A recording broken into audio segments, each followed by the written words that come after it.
সুপ্রভাত বন্ধুরা, প্রতিদিনের মতো আজকে আমাদের রেসিপি আঙুর ভাজা। প্রথমে ময়দাগুলোকে নুন, ময়াম আর খাবার সোডা অল্প সামান্য দিয়ে ময়দাটাকে ঠেসে মেখে নিয়েছি এবং এটাকে 1 ঘন্টা ঢেকে রেখেছি। এরপরে এটাকে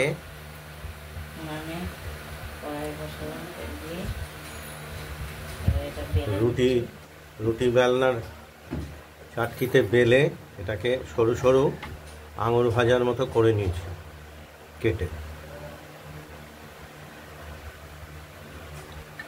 এরপর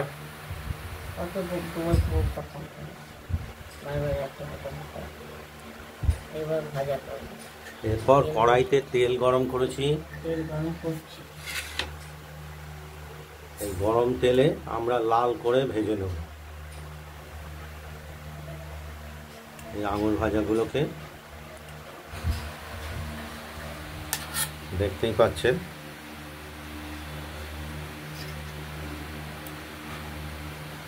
লাল লাল করে ভেজে নেব।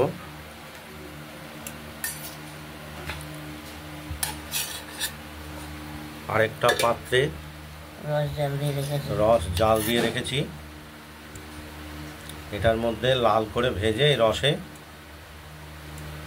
রসটাকে একটু ভালো করে তারপর ডুবিয়ে দেবো এবং এটাকে কড়াইতে আবার নাড়তে হবে, নাড়লে তবে এটা শুকনো গজা হয়ে যাবে। শুকনো চিনিটা যত শুকোবে তত গজাটা খেতে ভালো লাগবে।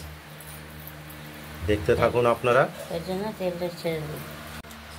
কড়াইতে কেটে রাখা গজাগুলো ভেজে নেবো এক এক করে। ভাজতে দিলাম এক খোলা, এটা আস্তে আস্তে করে আবার কাটবো, আবার দেখাবো।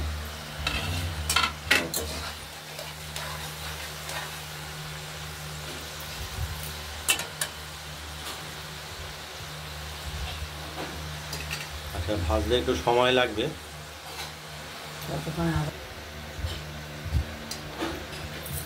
আরেকটা ময়দার গোলা বেলে কেটে আঙুর ভাজার মতো কেটে সরু সরু করে রেডি করে নেব।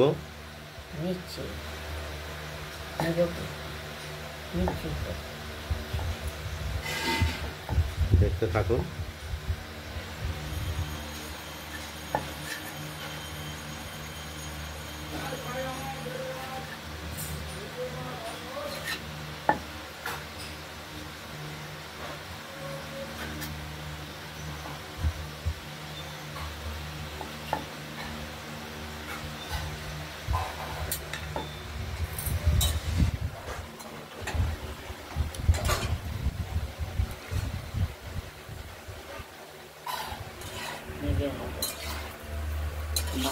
এইভাবে কেটে কড়াইতে আমরা ভেজে নিচ্ছি। তারপর চিনি শিরা ঘন করে লাল করে মেখে নেব, তাহলেই গজা তৈরি হয়ে যাবে। আর ভেজে আমরা কিছুটা তুলেছি, এটা দেখুন এইরকম হবে। আপনারা বাড়িতে ট্রাই করে দেখুন। খুব ফ্রেশ জিনিস তৈরি হবে বাড়িতে তৈরি করলে। বেশি খেতে যাবে।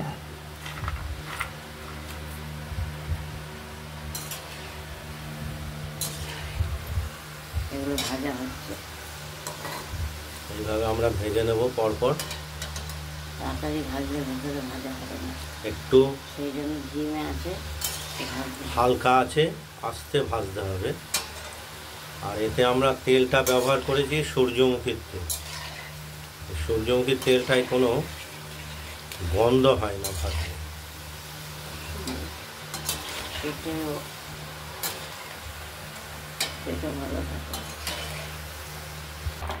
রসটার মধ্যে এই আঙুর ভেজে রাখা আঙুর ভাজাগুলো দিয়ে দিলাম। এবার এটা নাড়াচাড়া হবে। নাড়া দিলে এগুলো জমা হয়ে যাবে। এগুলো ঠান্ডা হয়ে গেলে চিনির মতো জমে যাবে গায়ে। এরই নাম গজা। চিনি দিয়ে হচ্ছে এটা।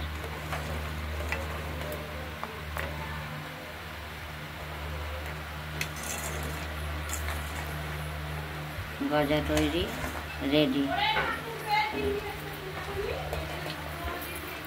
গজা তৈরি রেডি। গজা রেডি, শুধু ঠান্ডা হতে দিতে সময় লাগবে। আজকের মতো এখানেই গজা তৈরি। তারাও কাটবা না, কাটার জন্য ব্যস্ত হয়ে যাও। কারণ তুমি কিছুই বলতে হবে না।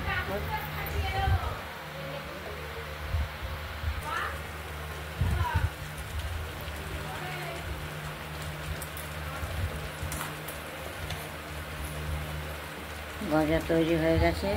আজকে এই গজা তৈরি করলাম।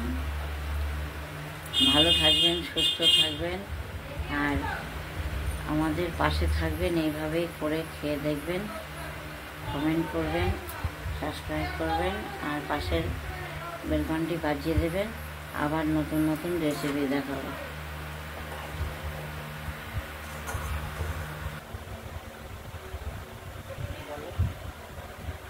আঙুর গজা আমাদের রেডি। এগুলো, এই চিনিগুলো গায়ে যত লেগে থাকবে ততই টেস্ট লাগবে। এবার করে বাড়িতে বানিয়ে খাবেন। বাড়িতে বানিয়ে খাবেন। অল্প করলাম, কতগুলো হয়ে গেল লাগে। ইচ্ছে মতো খাবেন, দিতেও পারবেন ইচ্ছে মতো। এবং নিজের তৈরি করা জিনিস খেতেও নিজের একটা আনন্দ। নিয়ে গেলাম, পাশে থাকবেন নতুন নতুন রেসিপি নিয়ে। আমাদের এই লক্ষ্মী কুটিরের রান্নাঘর চ্যানেলটাকে সাবস্ক্রাইব করে রাখবেন। বেল আইকনটাও বাজিয়ে দেবেন। এখানেই শেষ করছি এই ভিডিওটা। নমস্কার বন্ধুরা, সুস্থ থাকবেন, ভালো থাকবেন।